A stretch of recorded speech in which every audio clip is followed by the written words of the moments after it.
ஒரு கடற்கரையில் கோவிந்தன் என்பவன் ஒருவன் வாழ்ந்து வந்தான். அவன் மிகவும் வசதி வாய்ந்தவன். அவனிடம் ஒரு காகம் இருந்தது. தினமும் அவன் அந்த காகத்துக்கு நிறைய உணவு கொடுப்பான். அவன் கொடுத்த உணவை உண்டு உண்டு அந்த காகம் மிகவும் பருத்தது. அந்த காகம் மிகவும் அகங்காரம் பிடித்தது. அது எப்பவுமே எல்லோரிடமும் கர்வமாக பேசிக்கொண்டிருக்கும். ஒரு நாள் அந்த கடற்கரையில் சில அன்னப்பறவைகள் நிற்பதை பார்த்த காகம் அந்த அன்னப்பறவைகளிடம் சென்று சொன்னது, நீங்கள் பார்ப்பதற்குதான் மிகவும் அழகாக இருக்கிறீர்கள், ஆனால் என்னைப் போல் உங்களால் பறக்க முடியாது என்று கர்வமாக சொன்னது. அப்போது ஒரு அன்னப்பறவை சொன்னது, நண்பா, நாங்கள் இங்கு சிறிது நேரம் ஓய்வெடுக்கத்தான் வந்துள்ளோம். உன்னுடன் எந்த வாக்குவாதமும் செய்வதற்கு எங்களுக்கு நேரமில்லை என்றது.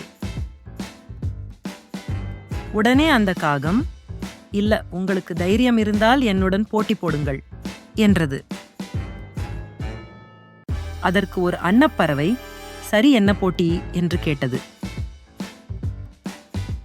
அதற்கு காகம் சொன்னது, நாம் இருவரும் இந்த கடற்கரையிலிருந்து சில மைல்கள் பறந்து செல்வோம். யார் முதலில் செல்கிறார்களோ அவர்கள்தான் சிறந்தவர்கள் என்று சொன்னது.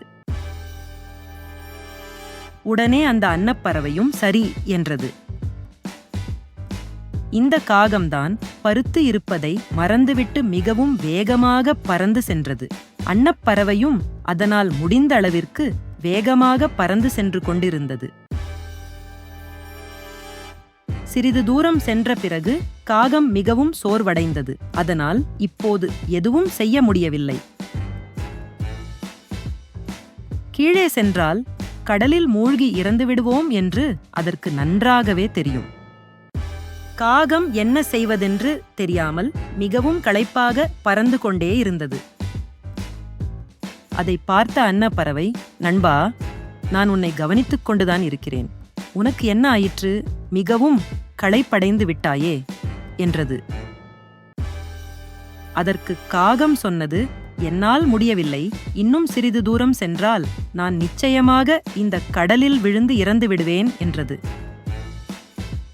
உடனே அன்னப்பறவை, சரி, நீ கவலைப்படாதே, என் முதுகில் ஏறிக்கொள், நான் உன்னை கரையில் கொண்டு சேர்க்கிறேன் என்றது.